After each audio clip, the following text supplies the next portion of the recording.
Welcome back to the class, everyone. It's always exciting to unlock a new character or to start putting together a new team and seeing all the incredible things that it's going to do. However, one of the more difficult things about this is when you start to see the amount of investment that's required to get it going, more specifically the amount of Zetas that it's going to need. So that begs the question, if there's one or two Zetas that we can put off for a really long time, which ones are they? So that really is what this video is going to endeavor to do. I want to take a look at 10 very powerful, very good characters that we're all going to go against at one point or another, and which Zetas, if any, can just be left off for a very long time or at least pushed down until we have a surplus. So one of the reasons why I'm trying to make this video right now is because not a lot of people, but some people out there have this general idea that if a character is super powerful, it just needs all of his Zetas immediately, and if the character sucks, then you never apply any of the Zetas. And while the latter of that is mostly true, the former isn't always. And this is the reason why we have these two characters here right now, is these are really obvious examples of a powerful character that has Zetas that are really just non-negotiable, aka Malik. We won't go into the details there, but he pretty much fits the description perfectly. Whereas Bodhi is also the antithesis of Malice in the sense that he is terrible, and then even when you look at his Zeta, it doesn't make him better at all. In fact, even if it was on a really good character like, say, Jedi Knight Luke, you probably still wouldn't even want it that much just because it does so little. But all that being said, let's actually jump into the characters that really don't match this criteria that we have right in front of us. And the first one is going to be Darth Bane, and he's actually been one of the motivations for this video because he has to be the best character right now in all of Grand Arena. Just completely destructive, not only because of his Datacron, but because of his Omicrons, and just his kit as it is on its own is just ridiculous. You pair him with one other Junk Sith and he beats almost every single team in the entirety of the game, which is insane, not only from a banner perspective, but on top of that, just seeing the amount of investment. All that being said, he has several Zetas, and the Zeta on his leadership, it's not really good at all. And you can apply it again for those of you who are at a surplus of Zetas and don't really have a problem with that, that's fine. But ultimately, this doesn't change any matchup at all. You can take Bane against Leia or Rey with his current Datacron and still beat these completely entirely light side enemy teams without having to just give the enemy team 10 less speed, or I guess 20 if you're going up against the Jedi Master Luke team. It's just not really applicable at all. Everything that he wants to do, he's already able to do through what the rest of his kit is giving him. You can use him in a leader spot. I do this quite often, and it really just doesn't matter because that wasn't what was going to decide the match in the first place. He's already going to go first. He's going to increase all cooldowns by 2. He's going to do a stupid amount of damage and then just destroy the enemy team. Next up is not a legendary character nor a conquest character, but it is going to be Captain Rex, a very strong character, not only in the Phoenix team, but also in the rest of these tags that we can see up here at the top. And the Zeta that we're going to be calling out, not the Lost Commander, is going to be Master Marksman. We've talked about this one before. It's not terrible, I guess. Like, there are some really niche situations where it might really help you out, but ultimately this is not the personality of the team. You don't need it to do the 99% of things that Rex wants to do alongside the Phoenix team, most notably beating Reva and the Inquisitors, because what's going to end up happening is everyone on your team is going to be assisting out of turn, dealing a good amount of damage every single time. The chance of this actually defeating an enemy is wildly low.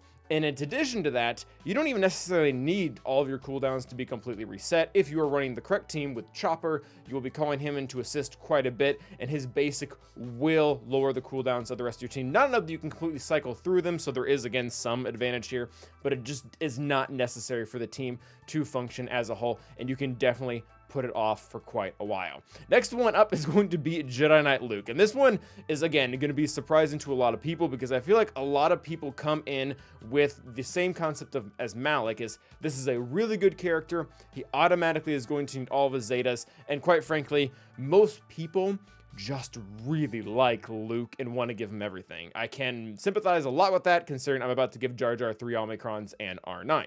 That being said, the Zeta we're going to critique is actually going to be his unique Zeta, just because it does so little, especially when you start taking a look at him outside of his lead in one of the more modern teams. The reason why I say that is because when Jedi Knight Luke first came out, the whole idea behind him was to use his own leadership. This is one of the reasons why his base speed is so dirt slow, and you would reduce the enemy's speed to that of his own. And then the idea here was that his speed would gradually outspeed the enemy team by getting really small increments of 2 all the way up until 20. I actually kind of blame SLKR for this. I feel like he's the only reason that Giant Luke has all these caps, because he came out right after him. But anyways, it really just doesn't matter at all. Giant Luke is sure a character that you want to have a decent amount of speed on so that he actually takes turns, but as long as you swap a turn to him with Jedi Knight Revan, or maybe with Cal, or call him in to assist with Jedi Master Luke, he's really already doing, again, 99% of the things that he wants to do without having to get the eventual 20 speed that really was just not going to make a difference in the first place. Sure, you will have outliers, kind of like we talked with Rex about, but ultimately this does not make or break the kit, and if you're tight on Zetas, you can really put that one off for a very long time.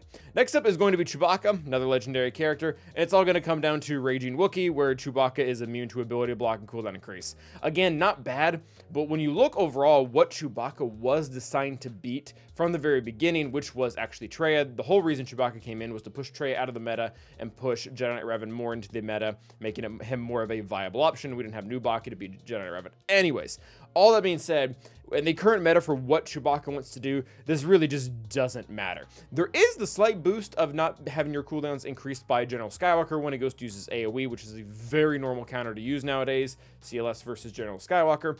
But at the end of the day, you can increase his cooldowns all you want. His job is not to be able to use his specials. His job is to make sure that CLS and Han are not crit, and to assist out of turn, continually dealing max health damage to enemies that have stacking max health mechanics. So, again, not terrible, but at the same time, it's not going to change almost any match out there ever.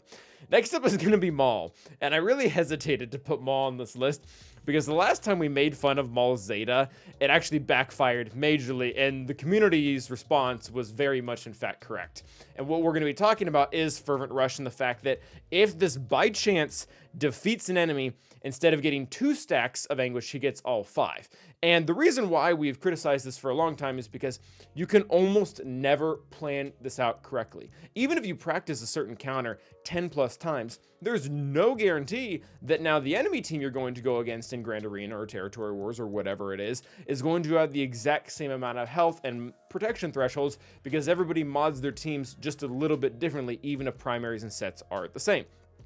The reason why the Zeta was that point very good is because during the Crate Dragon raid, where Mandalorians were one of the better teams, you could specifically set everything up exactly right, because it wasn't an amount of damage, it was the amount of hits that was triggering this, so you could get the ultimate run with Mandalorians. The Crate Dragon raid is no longer really a thing, so we can, I guess, push this Zeta back down again, and hopefully we didn't miss something else where Maul, that was very specifically important for Maul. Next up is going to be Dark Trooper Moff Gideon. This one is a little bit more niche as well, because you definitely want it if you were going to apply the Omicron, because you literally have to.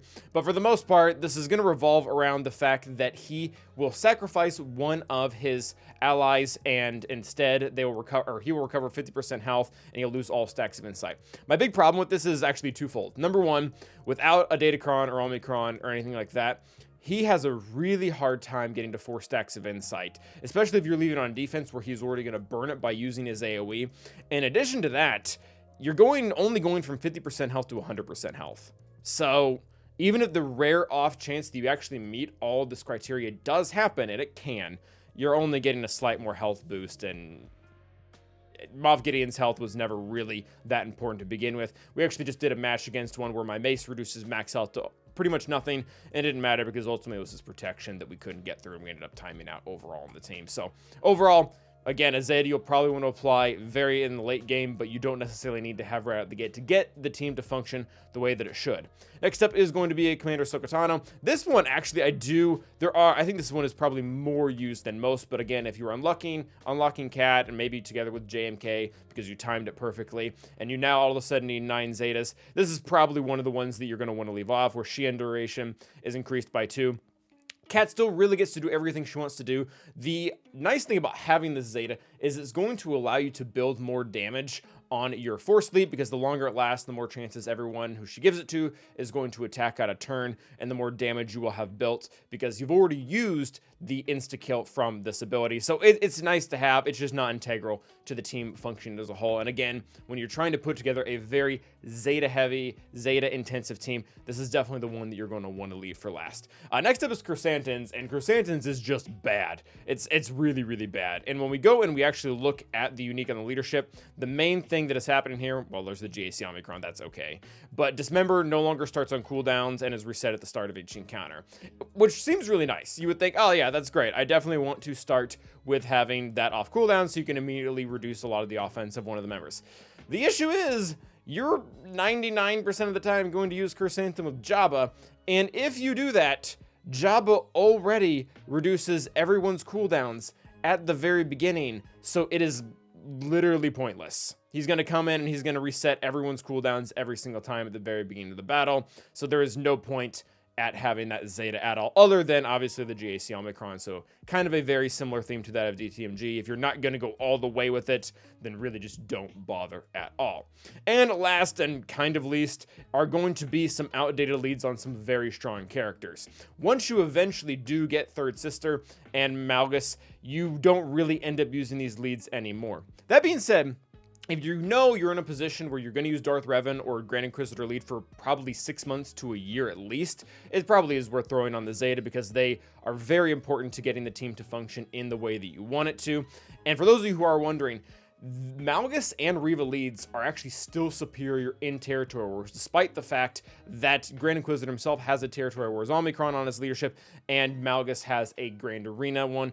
Darth Revan still comes up short because of all the mechanics that happen with Speed and Fear on Darth Malgus will still stop troopers when you're using them in Territories. The only time ever to even remotely consider Darth Revan's lead is when maybe you're going up against a Grievous team with the Droideka Omicron, and you're wanting to get locked Death Mark on the leader. But even then, that strategy is not 100%. I've seen it win, I've seen it lose. So ultimately, if you're back-to-back about to get a Malgus and or Reva, maybe don't do these leads. But if you are going to have them for some time, it's probably worth doing, so then at least you have a good team in the meantime.